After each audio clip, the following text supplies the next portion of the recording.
Hi everyone, Steve Priest here again, PGA professional, and today's tip we're going to go through chipping. Again, you can do this inside. Few different things you can use. I've got the kitchen bowl, it's got some water in it, so I can actually chip real golf balls in there without them bouncing around and hitting the wall or breaking something. Also, here we've got these foam balls available really cheap online. They won't damage anything at all, to be honest. They can be used just as easily, just for chipping. They will lift the same way as well. No problem, same as golf balls, they just lift into the air.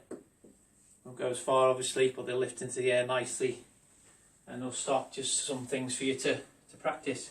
So I'm going to go through a few little pointers here on what to do with your setup. See, I've got a pretty small area here. This is probably only about 10 feet at the most. If you haven't got enough space maybe in your garden, obviously at the moment with all the wet weather we've had and snow and stuff, you probably can't get out in your garden and use it anyway. So I'll go through a few coaching points for you just to think about and practice. So first thing with chipping, try and get the club quite straight. Try not to get it too much this way. What that's going to promote is the club digging into the floor like so. So if you remember the club position there, pretty level, not pushing forward. If you remember the purposes for that, leading edge will just drive straight into the ground, particularly if the ground is wet, it will stop and you feel like you're decelerating on it. The other reason as well, just trying to get the club really straight. If I turn the club around this way, if I don't get it straight, so I can almost push it forward too much this way, you can see that the heel of the club is actually lower than the toe. So again, the same thing's going to happen.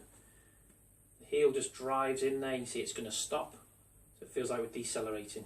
If I get the club nice and straight like so, you can actually see there almost the toe of the club slightly lower than the heel.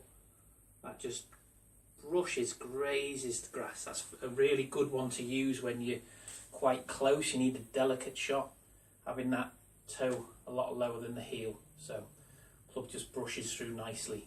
So that's the club position. Next thing's weight. Need to make sure that I'm on my left side more with this shot.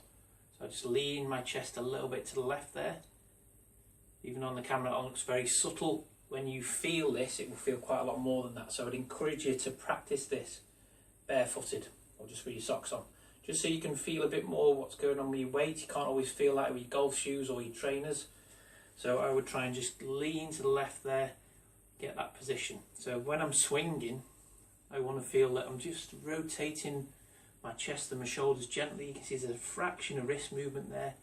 I'm just letting what I would call a bit of play in the wrists. So I just feel like if I was throwing a stone or something along those lines, it would do that sort of action. So that's what I'm after when I'm chipping. So there, and then just rotating through with my chest, just a small amount there, keeping on that left side. You can see also, because I've let my chest go, my hips have just come round as well. What I tend to see with this is people staying back on the right side, so you can see that will encourage me to almost use my wrists too early. So then I tend to see the thins, ball scooting across the green. So there are your setup points to think about. Have a little practice on those. Hope you enjoyed today's tip, and we'll speak to you again soon for the next one. A couple of weeks time we'll be back outside for chipping hopefully, and we can show you some stuff that you can do outside in the garden as well. Thanks for watching.